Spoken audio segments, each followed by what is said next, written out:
My name is Crystal and I am a registered nurse. I am also a nursing content developer for the Princeton Review, and today I want to talk to you about analyzing NCLEX questions. Do you ever look at an NCLEX practice question and think to yourself, how do I select the right answer if all of them sound correct? Analyzing NCLEX questions requires you to use a concept that is applied throughout the 4 major client needs categories on the exam. The concept is something that nurses base their practice on. That concept is the nursing process. The nursing process is a 5-step method that guides nursing practice. The nursing process is systematic and can be applied to any client situation. Similarly, the nursing process can also be applied to an NCLEX question. So how can we analyze an NCLEX question while following the nursing process? We must first understand what the nursing process is. Surely, you recall the acronym ADPI, which stands for Assessing, Diagnosing, Planning, Implementing, and Evaluating. When answering an NCLEX question, it will be an orderly progression of steps. Let's examine the 5 steps of the nursing process as it applies to an NCLEX question. Stage 1. Assessment. Before answering a question, take a moment to ask yourself what stage of the nursing process has been completed. We know the first step is assessment, so does the question already provide you with assessment data? Remember that assessment data can be physical findings, such as the client's blood pressure, pulse, respirations, temperature, and oxygen saturation. Maybe you check the pupils and they are equal, round, and reactive to light and accommodation. Other assessment data includes client statements and diagnostic findings, such as CT scan, ultrasound, and MRI results. Laboratory data, such as the potassium, calcium, and hemoglobin and hematocrit levels. You cannot establish priorities or perform interventions without assessing a situation. Stage 2. Diagnosing. What if the stem of the question gave us assessment data? The next step is to analyze this data and identify a priority nursing diagnosis. What is the most important health problem that must be addressed? Look for symptoms such as nausea, pain, dizziness, or chills. Keywords are very important. Questions that have keywords such as priority, first, or next expect you to select the answer choice that is most important for sustaining life or ensuring client safety.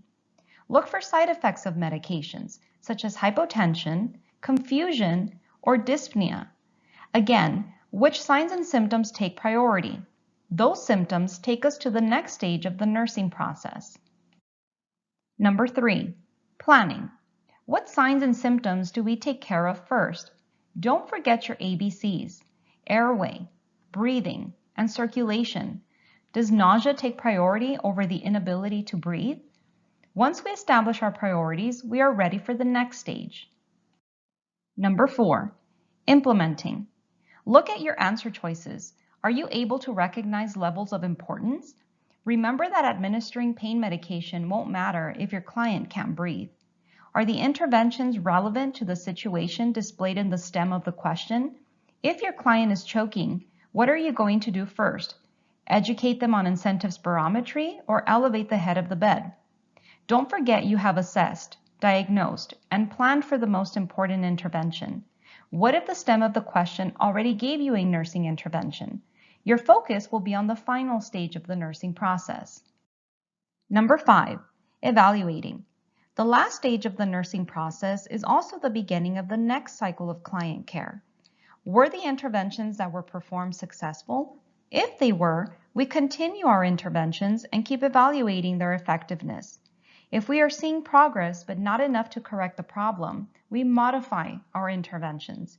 If we see no progress, we terminate the current interventions and reestablish priorities. Think of evaluation as a reassessment. Let's take a look at an NCLEX style question to determine how the nursing process helps us arrive at the correct answer.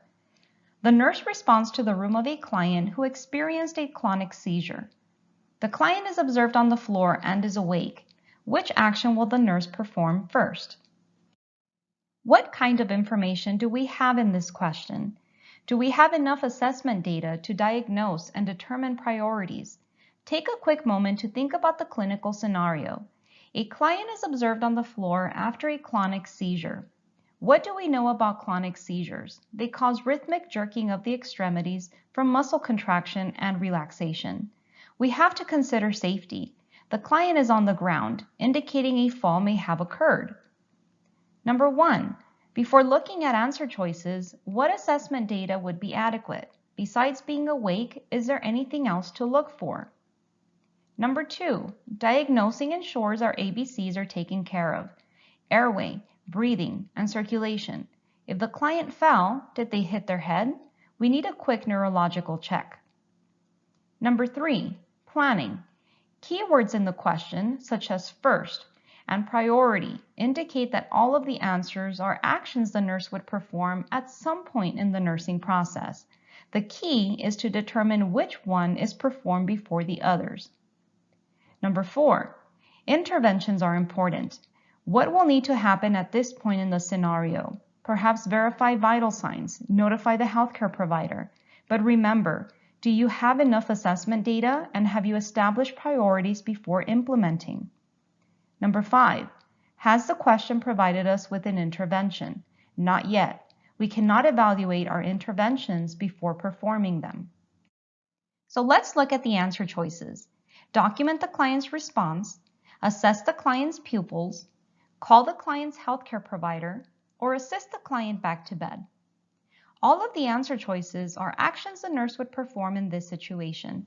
But let's review what stage of the nursing process each answer choice belongs to. Documenting the client's response is evaluation. The key word in this answer choice is response. We cannot assess a client's response without interventions. Assessing the client's pupils is assessment. This is the first stage of the nursing process. We also had determined during the diagnosing and planning stage that a neurological assessment is important with a clonic seizure. Calling the client's healthcare provider and assisting the client back to bed are part of implementation. However, do we have enough information to report to the healthcare provider? Do we know if the client is safe to assist back to bed?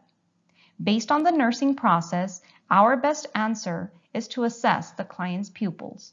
Ready to keep applying the nursing process to NCLEX questions? The Princeton Review offers hundreds of practice questions in every NCLEX exam category, created by nurse educators such as myself, who understand the thought process behind the NCLEX exam. So let us help you be successful on your nursing certification exam.